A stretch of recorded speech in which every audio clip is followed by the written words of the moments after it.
Zach, let's get started. So, welcome Sounds good. everyone. My name is Megan Ellsworth here at CoatingsCoffeeShop.com, and today I'm here with Zach Carpenter from How's it Java. going? Hey, I'm so good. How are you? I'm doing good. I'm doing good. Trying to get back into the swing of things after being on Thanksgiving break, and Yeah. it's been good though. Yeah. Happy holidays. Well, I'm excited, Zach. We're talking about how to turn your data into revenue, how to really analyze your data correctly and use it for good in your business today. So, before we dive in, I'd love for you to introduce yourself and tell us a little bit about FCS and Java. Yeah, absolutely, and appreciate you guys having me on to do this. I always appreciate and like an opportunity to try and share some of this information. I've been doing commercial roofing software 16, 17 years now. And I've just worked with contractors of every shape and size. And I know we're going to talk a lot about inspections today. And one thing I've really learned throughout the years about inspections is that they can be the backbone of predictable revenue. And sometimes companies treat them like an afterthought, or they don't really get the attention that they always deserve. So Yeah. I'm just excited on the topic today. I know we're going to spend some time talking about how you can take these inspections and leverage technology and data and, literally change the trajectory of your entire business. So, Yeah, it's going to be a great conversation. I think yeah, now is the time of year to kind of start diving into working on your business instead of in totally. it, right? This is kind of starting, we're starting to slow down, see some cold weather. You're in Chicago, it's like 5 degrees right It's now. so cold. Yeah. Yeah. So this is perfect timing for a topic like this.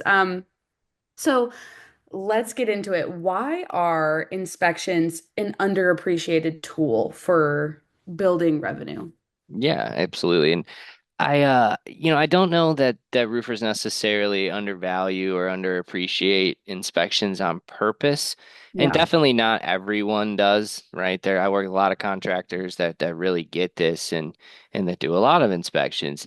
I think it's more like the inspection process that leads to them being undervalued. It requires a lot of time and effort up front. Without any guarantee of a sale at the end. And a lot of these inspections people are doing manually, which means you got to go out, you got to take pictures, you got to take documentation, you got to take notes, you got to come back and compile all of it. And when things are really that shaky and disconjointed, it makes it difficult for businesses to see the ROI on those inspections. So in that case, it doesn't get prioritized. Yeah. If your inspection process is inconsistent, your revenue is going to be inconsistent, right? So it's yeah, it's a little tricky, but I think a big part of it is it requires contractors to have a business model that wants to focus on predictable reoccurring revenue and service and maintenance. And when you do, and you do all of these things we're going to talk about here today, it can lead to, like I said, just life-changing things for your company. But it Yeah. depends a lot on the roofing company, right? I mean, it's not necessarily always the same for every type. If a contractor just focuses on new construction and working with GCs, the value is not really going to be there. If you're just residential doing storm work, different type of inspection, same process can still apply, but it just depends on the business model of the contractor, really. Yeah, no, it totally does. So, what are those opportunities that may be missed when inspections Yeah. are underutilized? Well, to me and what I've seen, inspections can be the single best entry point of sales for the whole roofing company. Okay, It's yeah. it's it's low pressure. You can build a lot of trust with them, and it's probably the easiest way to build rapport and put yourself in a position of authority that building owners or even homeowners, that they can trust and that they can see. Um, I believe you lose a lot of long-term relationship potential when you're just going out and going, hey, I want to check when we need to replace your roof, or Yeah. just like pushing for a roof replacement opportunity all the time when that's not always necessary. You're literally leaving money on the roof at that point. Yeah. Um, and every roof that you don't fully inspect and provide like a professional assessment for is just a roof you're handing to your competition. If you just go there and go, oh, here's when you need to replace it, and and you try and give them an estimate on a replacement, you're missing opportunity. You need to go out and you need to do a full-blown assessment and you need to quote repairs and you need to help them project and budget and like we talk about in our my FCS webinar series about the FCS life cycle, you need Hmm. to collaborate with your customers in roof management. So just one inspection. I mean, I I'm working with a bunch of my clients. I had one the other day that they went and delivered a 189-page inspection report to a hospital system, and they ended up getting 7 hospitals out of it because the customer just loved how thorough their inspection was. And Yeah. and we'll talk about how you can utilize some of the technology to make these things easier, but there's a ton of opportunity that you're leaving on the table if you're not Yeah. doing these inspections the right way. Yeah, and just as a follow-up question, if someone out there is convinced now, okay, I need to be doing this differently, where do they even start? Yeah, I mean, the big thing is you want to look at your process first, right? Like we talked about earlier, if it's disconjointed and it's messy, that's going to create a lot of friction. I mean, the Hmm. biggest thing is, and obviously you can meet with me and we can go over your technology stuff and look at what software you're doing to use this, but resources like FCS and Java or people like John Kenny or you Yeah. guys put out a lot of good information about these topics. It's really just educating yourself on it, I would say is the biggest place to start. Yeah, absolutely. So, how has technology like drones, AI, inspection software paved the way for inspections to start being this revenue driver? How are people using technology to get started? Yeah, I mean, we listed a good handful of them right there, Yeah. and there's even more than that. I mean, I remember back when we were initially launching FCS, like 2007, 2008, 2009, it was like unheard of using an iPhone to go do an inspection. People were Yeah. like, "What?" We had opportunities with, like the post office and really large opportunities, and we were probably a little ahead of our time at the time. It worked out, but of thinking that it was like iPhone 2, iPhone 3, that contractors would have an app on their phone and go walk through the steps and out would come a good inspection. And now here we are today, and the concept of utilizing drones or AI or thermal or I'll tell you a story. I was actually meeting with a contractor a few months ago that uses virtual reality headsets to go over their inspections with their clients. So It's every awesome. new client that signs up for their maintenance program on their first inspection, so they go out, do the inspection, and they load it into this VR program. And then they do a meeting with the customer. They ship a VR headset to them at their office as part of their maintenance program. And they get on a meeting with them.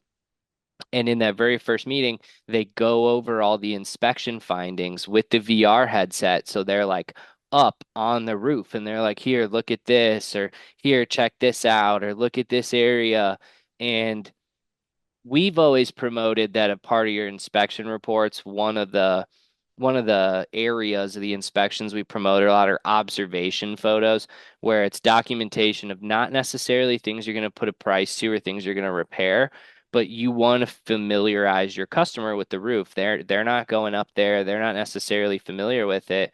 And so the more that you can help them understand the roof itself, the better you can sell these repairs or provide adequate solutions. So doing something like a VR meeting with your client and walking through all of this, and there's a software that helps do it. If anyone's interested, I can connect Yeah, you with that's them and really stuff like that. cool. But it's crazy to think about. Yeah. Oh my gosh, that's really cool. And well, I've heard of contractors, in training starting to use VR and having, a seasoned Yeah. pro back in the office kind of walking a new person on the roof around and Yeah. showing them the ropes. But I've not heard people using it with customers and No. building owners. That's They really, are really, they are next level with their yeah, approach. I think, for that to be like a common thing is a little bit away still. If it ever is, it's a very unique approach, but and there's a lot of cool stuff. And I mean, then some of the other technologies, thermal moisture detection. I think that's been around a little bit longer. People are a little more yeah. familiar with that these days. But then we talk about, the buzzword AI, right? Is Right. there's a lot of, AI is not just necessarily all encompassing. There's a lot of facets of application you can use for artificial intelligence. One of them being there's solutions out there that do like deficiency detection for you, where you could take a picture of a repair and the AI will tell you exactly what it is, what needs to be done to fix it, all kinds of stuff. So, but then using AI to help book meetings or get sales or all kinds of stuff. There's so much application to these things, and software is just evolving at a very rapid pace. And Yeah. I Yeah. typically find the roofing industry we're about 5 years behind the typical consumer market. Mhm. So I always, as part of my job and my role in the industry is trying to educate people, right? That's why I do these webinars. It's what I do on my meetings with FCS or Java every day. And then even just working with contractors is, Yeah. information about this technology needs to be shared with people because it Yeah. amplifies people, right? The technology, some people get scared of it, one, because they don't understand it, but two, they feel like it takes away, or that it can take away some of the personalized connection. And you got to remember that this type of technology, it doesn't replace you as a contractor. It doesn't replace your people. It amplifies and it enhances your ability. That's our new release of FCS that we've been working on. It's called FCS Amplify with the Love thought that. process of amplifying your business. And so, that's just it's if I were to encourage anyone to amplify things about their business in 2026, it would be dive into some of these technologies. Yeah, and I know, I mean, AI is such a buzzword right now, and so many Yeah. people are just confused on where to start. But like you said, like using small bits of AI at first to help you organize your day, organize your thoughts, Yeah. help you call, like remember to call leads multiple times. Oh, that you haven't reached out to this person in a week. Reach out to them. That kind of Yeah. stuff is so great. And really can be a game changer if, against a competitor for sure. Yeah. And then the next level of that is using it to analyze data, load your inspection report in a chat GPT and ask it to provide a summary. Or there's a lot of really cool, unique stuff that I see people doing and that I try and do myself and learn myself so that I can always stay ahead of the curve when I'm meeting with my clients. So Yeah. there's a lot of cool stuff you can do. Yeah, there is. Okay, so this next question might be an obvious answer, but so how can this, once you've, done the inspection, grabbed all the data, how can this data Yeah, back report you give the customer build trust and transparency and kind of this rapport with them? absolutely. I mean, ultimately at the end of the day, trust and consistency equal credibility. When your Mm. inspections, when your estimates, when everything matches, when everything's in the same format, when everything's described the same way every time, you know, trust skyrockets with your clients. And people ultimately at the end of the day, um, these customers don't always, at least you want to be in a position where they're not buying roofing work. They're buying confidence and trust in the people that are recommending it. And so that's again, like we talk about in the FCS life cycle series that we do, is you need to get in a position to collaborate with your client on their roof management where you become an extension of where it's like you're their roofing department effectively. You don't want to be in just like a commodity position where oh, we have a repair, come fix it. Oh, we have a roofing need, it's leaking, come stop the leak. You want to be in a position with these clients. And I'm mostly referencing in like a commercial capacity, a private Right. negotiated world, right? Directly with property managers or building owners or things like that. But you got to connect with them and you got to build that relationship in order to really take the most advantage of it. I mean, a lot of our clients, a big thing they try and do with these inspections or with the client portals or the budgeting aspects is taking that customer off the street, where they wouldn't dream of using another roofer or how they manage their roofs. Yep. That's the key of the position that you need to get into. But then when it comes down to utilizing and leveraging technology, you have historical records, you have reports, you have budget suggestions, you have repair history. I mean, like with FCS alone, it allows you to effectively have like the roof facts, like the Carfax, but for the roof on that building.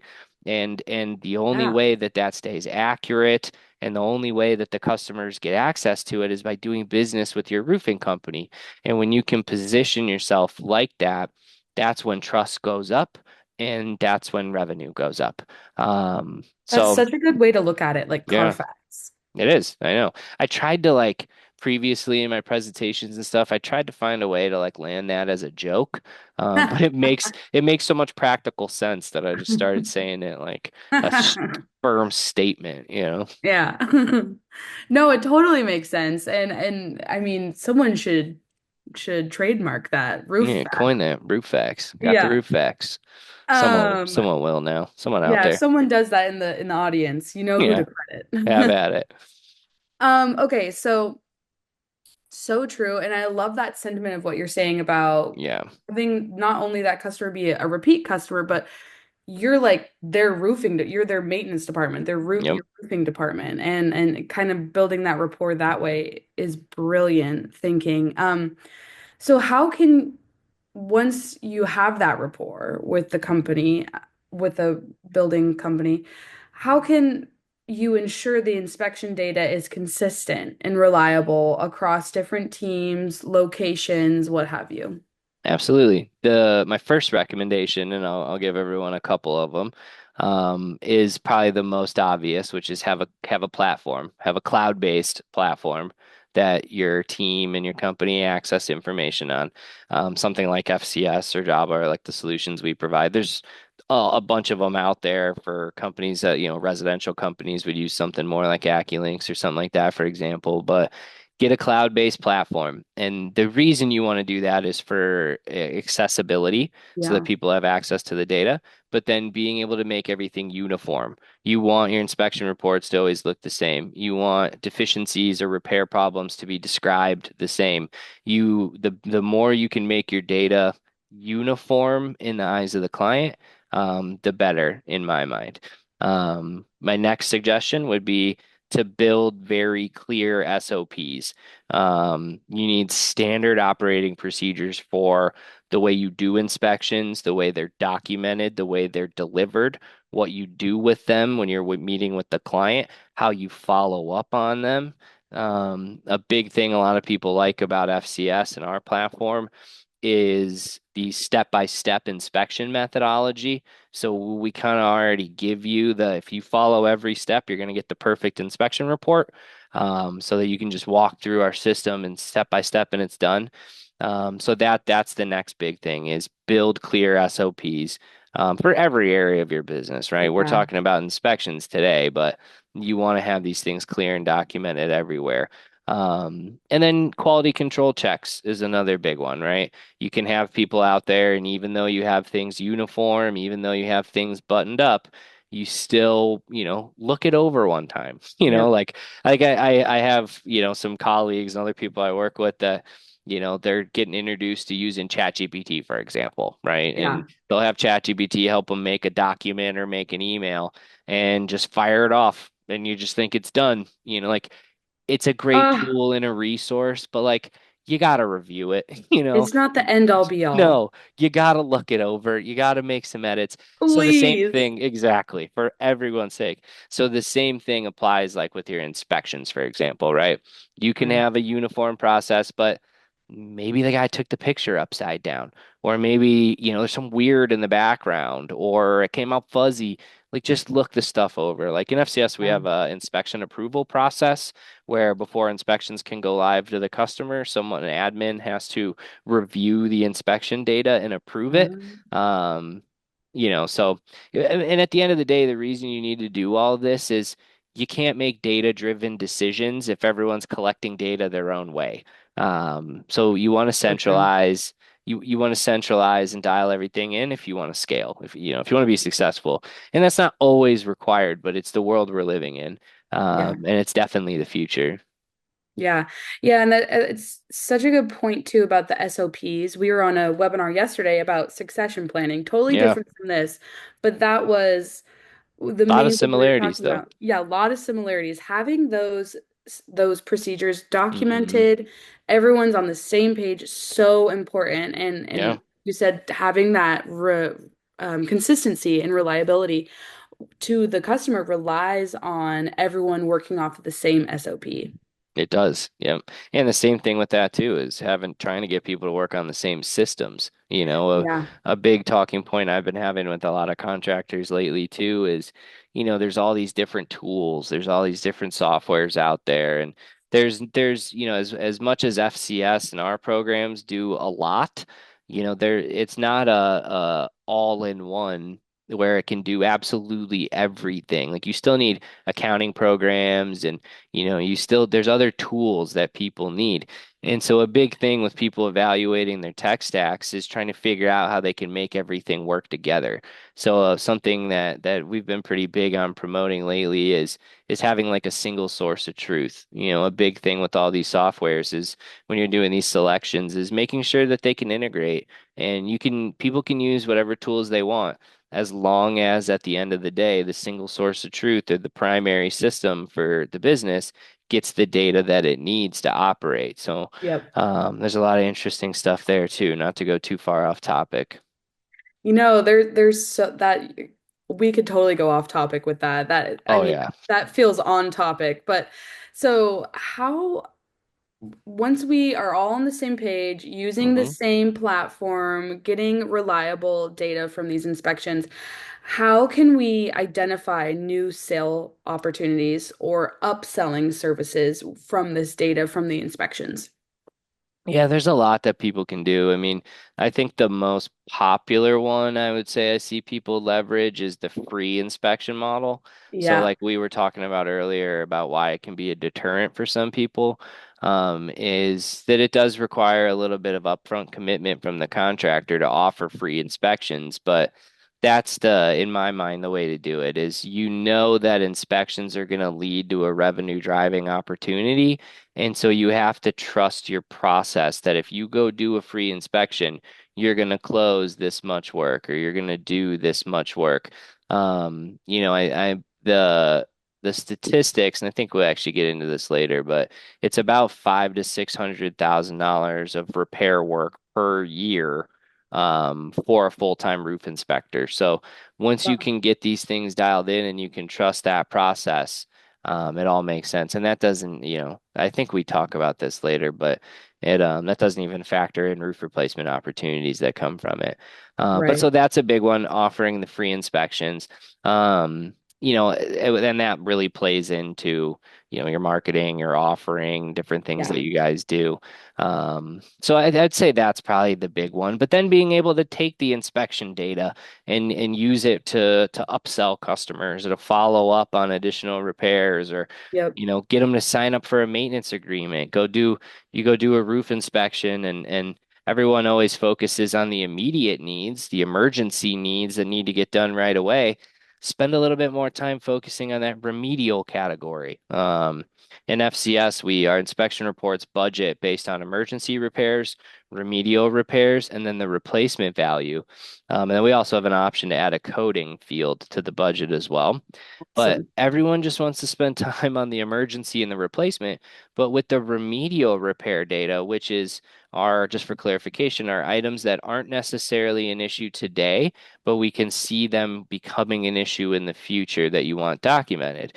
And identifying these like silent issues early, flashing, ponding, different opportunities that you can get into. And if you can do that, that's where you can then structure long-term plans for maintenance and really, dial in on these things. And again, that becomes almost impossible if you don't have good systems and don't have good data and don't have good reporting, but that's what you enable when you do. Yeah. And going back to what you said kind of towards the beginning too, of having your company be that property management company's roofing department, maintenance department. The Exactly. the inspection data, the free inspection can be your foot in the door it can also be your upselling device Mm-hmm. in that situation where, or it can be you're their like kind of handyman maintenance people Yeah. because You're there's a their lot roofing of new, department. yeah, a lot of new Mhm. codes and standards happening right now too that especially where I live in Denver, there's a lot of Yeah. buildings that don't want to replace the roof because of these new standards and codes that Yeah. are happening. And so using that yearly service and maintenance agreement, that inspection data to get in front of those apartment buildings or built, Yeah, companies, whatever. All of them. yeah, All the to buildings. yeah, all the Yeah. buildings, get in Yeah. front of all of them to be able to use that data to upsell is so, I mean, brilliant. Well, and So, another thing on the topic too, before we move on with yeah. upsells, is um, and we've talked a lot about inspections, but during a service call too, we have a feature in FCS that's called Quick Bid. But the thought process behind that is basically upsells during leak calls. So you're called out to go fix a leak and you need to solve that problem right then and there. Well, while your guy's already up there, you in your FCS app will have a historical data of all the active repairs that you guys have identified from previous visits that haven't been fixed. And then they also have an opportunity to add new issues. So it puts you in a position where you can go out, fix the leak, and prevent the issue that you were out there for, but then send that follow-up report to the customer and say, hey, while our guy was out there, we That's noticed that awesome. this is still an issue and it's getting worse. Or we identified this as well. And it all gets loaded to the roof facts or the online profile of the building. And it's Yeah. um that is one of the biggest revenue drivers that I've seen for commercial roofing companies being able to expand their service department when they don't think there's more room. If you think you've hit a capacity of what your service crews can generate, which is 5 to 600,000 annually per service team, is where you want to be aiming. If you think you've hit your mark, or maybe they're stuck at 350 or 400, that's how you propel them to the next level is doing the service upsells and identifying additional repair problems during leak calls. Yeah. Yeah. So this next question we've been hitting on, but how can so we've talked about upselling and new Hmm. sales opportunities, but let's continue to dive into that service and maintenance aspect of using this data to drive recurring revenue. Yeah. Well, here's one thing I'll say is if you want recurring revenue in roofing, you got to start doing recurring inspections. Yeah. That's where it starts. So we'll Hmm. start from there. Some of the obvious low-hanging fruit there are going to be annual maintenance programs and getting people on service agreements. Yeah. With that, you can offer seasonal inspection packages. There's different like warranty monitoring things you can do for people, Okay. predictive selling. And what I mean by that is when you're going out and say they're on a biannual maintenance agreement where you're going out twice a year to do an inspection, you can start kind of easing the customer into the roof replacement. Hey, in Yeah. order to maintain your serviceable life, which we predict is about 1 to 2 more years, we need to do this repair and this repair. Then on the next visit, you start to ease them into, the maximum serviceable life down to like six to 12 months.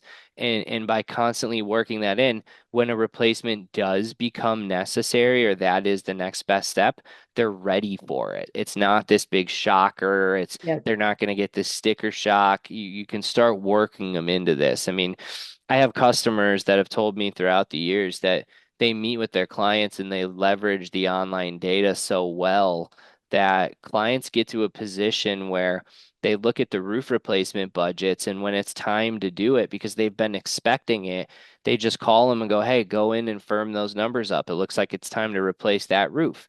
And the customer comes to them for it. Yeah. It's some of the easiest sales they've ever gotten, and that's how you build private negotiated roof replacements. Because at the end of the day, you want to get out of a public bid environment. You don't want to just be doing work with GCs or new construction. The higher profitability lies in the private negotiated market, and this is the way to do it. That's what we teach in the FCS life cycle and all those series that we do is Yeah. that private negotiated model. Yeah. Yeah. Those annual maintenance programs. I mean, that. is That's the big one. that's the big one. That's your foot in the door Yep. to getting on this road. And most So, warranties these days are requiring them. oh So yeah. if you're not doing them, you're gonna have to. So you might Yeah. as well start using it to your advantage than being forced to. Because if you're not offering the annual maintenance program to the customer when you put a new roof replacement on, somebody has to. Yeah, the next They person have is. to have one. So it's like you lost that client because you Hmm. know who's then going to go do their inspections and do the upsells and do the quick bids and do the predictive selling, the next contractor. So Yeah. you don't want that. Mm-mm. No, no, no. So, what are the field metrics inspectors should be tracking during Yeah. their inspections? So the main thing is, I would say keep it simple, but keep it meaningful. I have seen a lot of people overcomplicate this process more than they should, and I've seen people simplify this process much more than they should. Some of the main things is, like I said, maximum serviceable life, um, defects and deficiencies, which is what we call them. The roof Yep. repairs are active deficiencies, the severity of the deficiencies, and then the urgency of the repair plan. Obviously, you want to keep up with time since their last service and maintenance, time since the last roof replacement, and then keeping up with patterns, right? And then keeping the repair history as well. Because if you track the right data, the roof will tell you exactly what it needs and when it needs it. But without that, you're just taking a shot in the dark. Right. So those are the big things. And again, these things only become possible when you have systems and processes and all these things in place. I know it's easy just to kind of say all this, and it's a lot harder for people to implement it, but there are, like we said, there are tools and resources and people that can help facilitate this process. Yeah. Yeah. Java and FCS being one of them. Yes, And people yes, of can go and course. find information on your directory on Coatings Coffee Shop and Roofers Coffee Shop to learn more and how to get in touch. And if anybody has questions, keep them coming. I know, Kyle, you said if you could get that VR info, that would be great. So we'll be reaching out to you after to send that and connect you and Zach and get that information to you.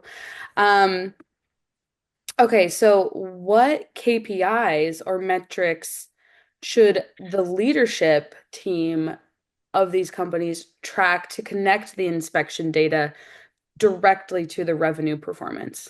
Absolutely. So I would typically and do typically recommend um, that you put together like executive scorecards. Yep. The main metrics that an executive or ownership or management needs to know.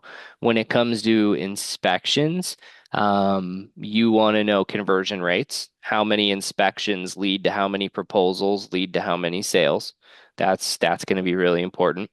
Revenue per inspection, so how much you're producing on a per inspection basis, and then repeat business. Does this lead to customers coming back? Because if leadership can't see the relationship between inspections and revenue, it's almost impossible to then invest in an inspection program.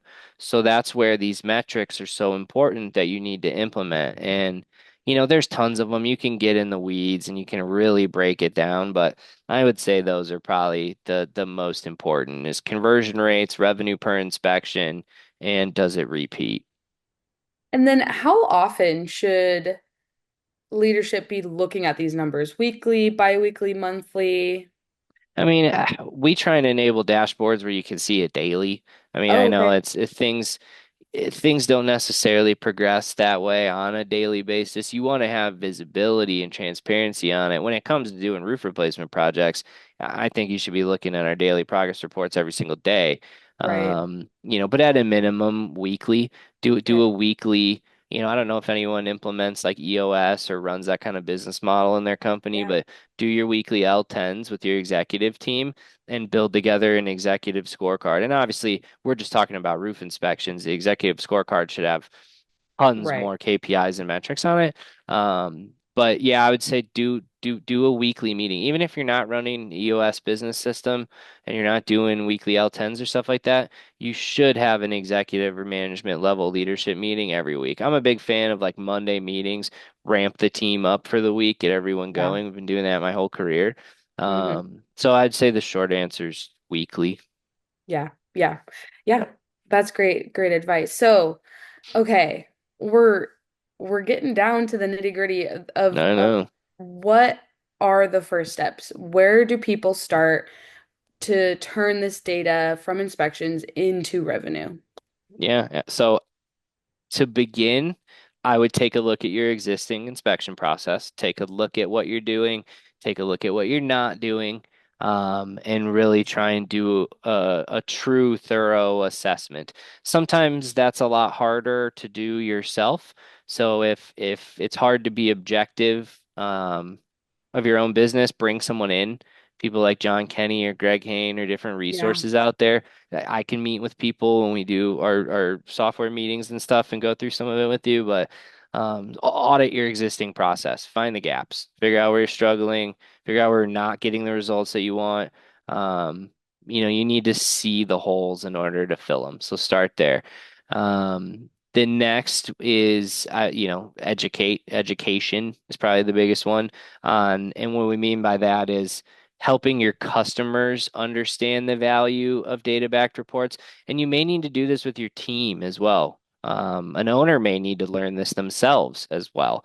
You as an individual listening may need to educate yourself on the value of inspections a lot more.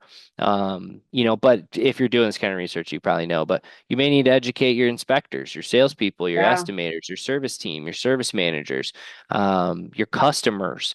When everyone can really understand the value of what you're trying to accomplish and everyone's on board, that's where you're going to be the most successful. And then I would say the next one is, like been talking about the whole time, invest in the technology. While you're doing these evaluations and you're looking at everything and you're finding the gaps, technology is not always the answer, but a combination of good SOPs and technology usually is. Yeah. That's what's going to give you the speed, the consistency, the accuracy, and the ability to get these things done. And this doesn't have to be some massive overhaul. It can be small improvements, and those small improvements will compound and continue to grow throughout your business. So. Yeah. I mean, Ultimately, yeah, that's how it always is, right? The right. snowball goes down the hill and it's getting momentum and growing and getting bigger. Yep, And so starting small is always, the best, safest way to go. yep. Baby If steps, they say. Yeah, baby steps. We crawl before we walk Hmm. before we run.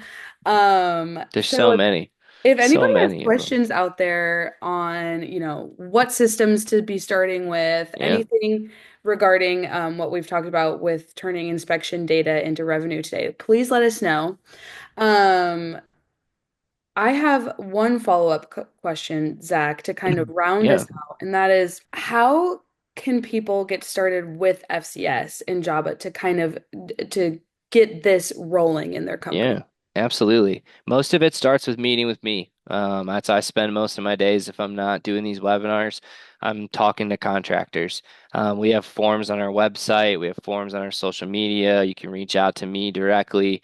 And what we do is, it's labeled as like a software demo, but we spend the first 15, 20 minutes evaluating your existing process, what software you're using now.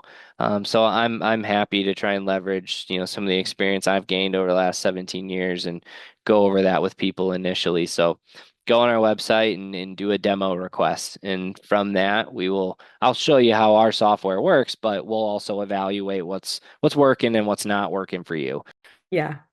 Because at the end of the day, too, I mean, I think probably the last thing I'll say about the inspections as we're wrapping up is don't just look at the inspections as just a cost. Inspections can be a catalyst for your business.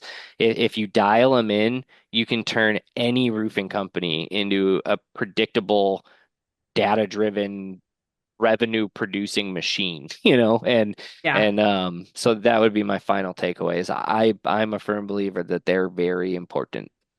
Yeah. Absolutely. Completely agree. We have a Mm, question here. yeah.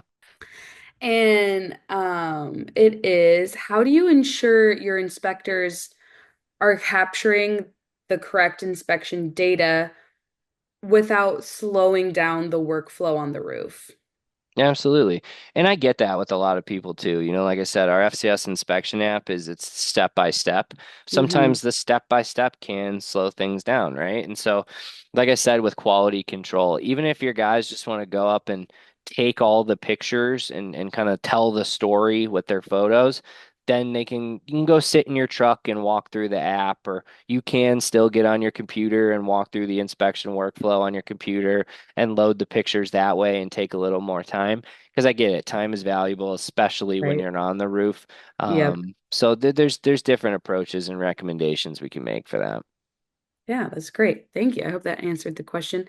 Okay, another one here. How do you prioritize tech investments when budgets are tight? There are so many free solutions out there to people. Love. I could, I could help someone put together a tech stack that's very minimal on a monthly basis. There's a lot of free tools, a lot of free solutions that you can leverage. You definitely should not let budget restrictions prevent you from making some of these changes. There are Yeah. cheap, affordable options. Maybe they're not the best, but you can grow into the other things. But Yeah. there's a great way to do it. I mean, just a free snippet for people. You can get a Google Workspace account that'll give you Gemini, it'll give you a place to store all your data, it'll give you spreadsheets, it'll give you documents, they have templates. You know, you can use your iPhones or your Androids to do like picture folders. There's a lot of free tools and resources out there you can get your hands on. Use Chrome extensions in Google Chrome. Take advantage of native applications that are on your phone. There's a lot of stuff people can do, and there's consultants out there too. There's one of my colleagues, Jim Rizzo, actually works with contractors and helping them evaluate their tech stacks. You know, so there's definitely ways to pull it off. Don't let budget constrictions or restrictions prevent you from doing these things. Yeah, yeah, that's great advice, really tangible.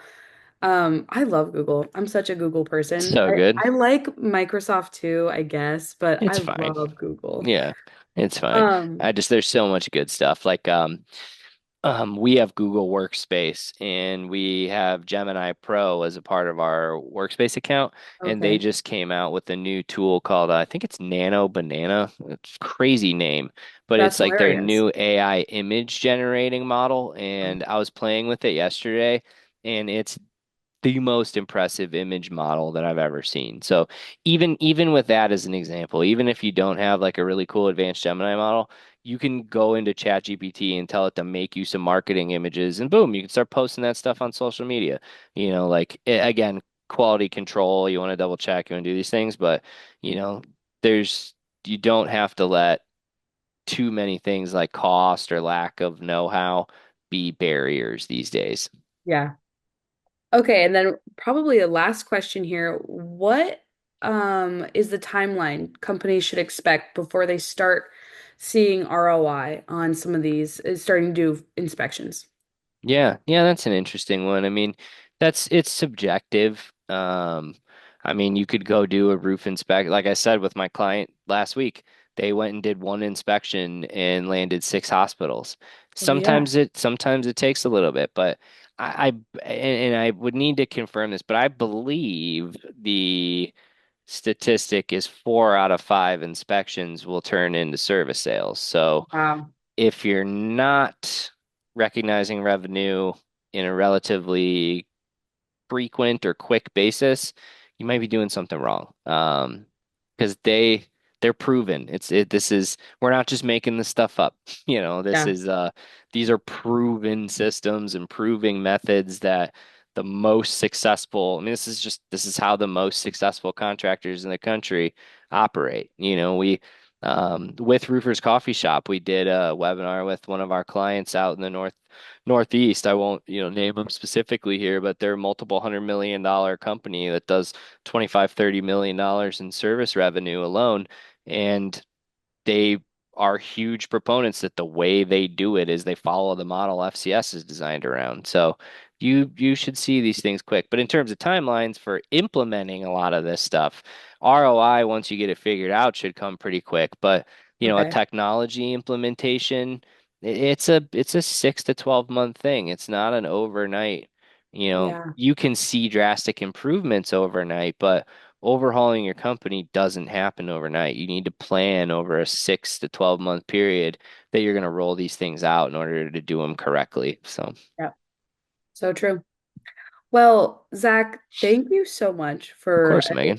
a very educational webinar today. And Yeah, thank you, everyone, for the great questions in the chat. Please make sure to go to the Java FCS directory on both Coatings Coffee Shop and Roofers Coffee Shop to learn more. We can get you in touch with Zach and his team and everybody over there. Thank you again. This was fabulous. awesome. Thanks again, Megan. Always appreciate it. Absolutely. Everyone can also go to coatingscoffeeshop.com to watch all of our other coatings talks and webinars and podcasts. Go check them out. And we'll see you all next month on the next coatings talk. See ya. Sounds Thank good. Thanks, you. everyone. Bye.